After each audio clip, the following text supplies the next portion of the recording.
From Amateur Radio Newsline Report, number 1974, these are the Ham Nation headlines for Wednesday, September 2nd, 2015.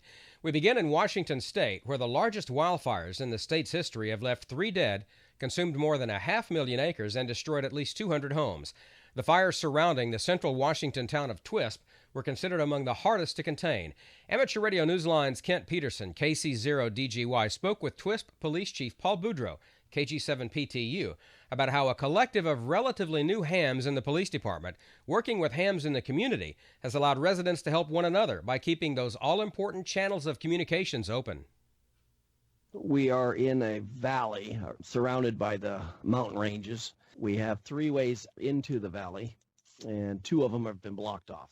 Within my agency, the town of Twisp, we had the fire coming to us. We had to evacuate. We had 3 fatalities, firefighters who, from the initial attack, got blown over when the wind shifted way before anybody would have expected it, and much faster than they expected. Is the fire area now under control? Most of it's under control. There's one lead edge, probably about 3 miles long, that they're trying to button up, but the rest of it around is stable, and they're just keeping an eye on it. What prompted you to become a ham radio operator? I was with the tribal agency for 8 years. Within the tribes here in Washington State, we're very big into the emergency management, and ham became one of the go-to backup systems for communication. And then when I got over here to Twisp, got very interested in it again. AT&T failed on us. Verizon went down for a little while, but it's still up, sporadic at times. Communication, when it goes big. From the standpoint of knowing you have a group of ham radio operators on the other end of a radio, what reassurance does that bring you? Having that knowledge that I have somebody out there watching my back when I need it is,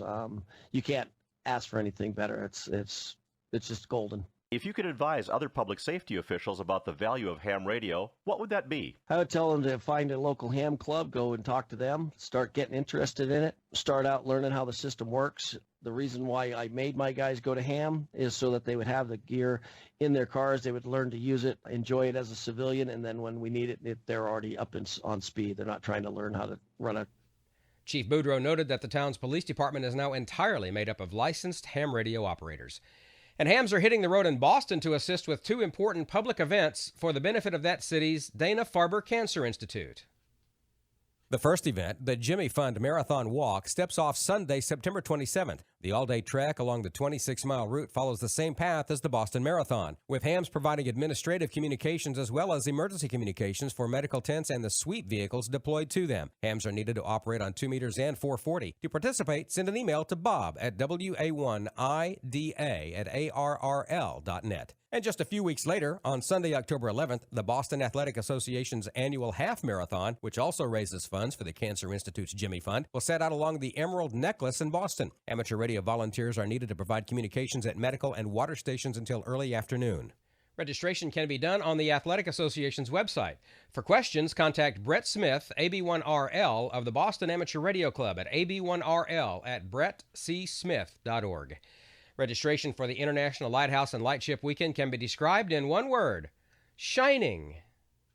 Organizers say the numbers topped 500 this year. A total of 506 registrants from 32 countries took part in the annual event August 15th and 16th, and the greatest participation was seen in England, Australia, and Germany. Other nations showing increased growth in participants included Canada, Cuba, Bulgaria, France, Portugal, and Scotland. In the United States alone, there were 70 lighthouses and lightships registered for the event.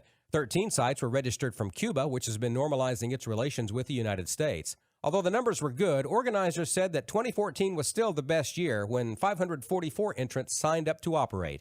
The next Lighthouse and Lightship Weekend will be August 20th and 21st, 2016. And with this month already gone, the ARRL is looking toward next August, specifically to spark new interest in its August UHF contest. The ARRL's ad hoc subcommittee on VHF and above revitalization is asking the amateur community to suggest ways to boost involvement in the annual late summer competition, and they want input no later than October 1st. The committee is seeking details about ham's involvement on the UHF VHF bands and thoughts on how to increase participation in the contest. Submit ideas, suggestions, or other comments via email to vhf-input@arrl.org. And that's all from the Amateur Radio Newsline, your independent source for amateur radio news for over 37 years and counting at www.arnewsline.org. With Kent Peterson, KC0DGY, and Karen Eve Murray, KD2GUT at the news desk in New York, I'm Don Wilbanks, AE5DW. 73. We'll see you next time here on Ham Nation.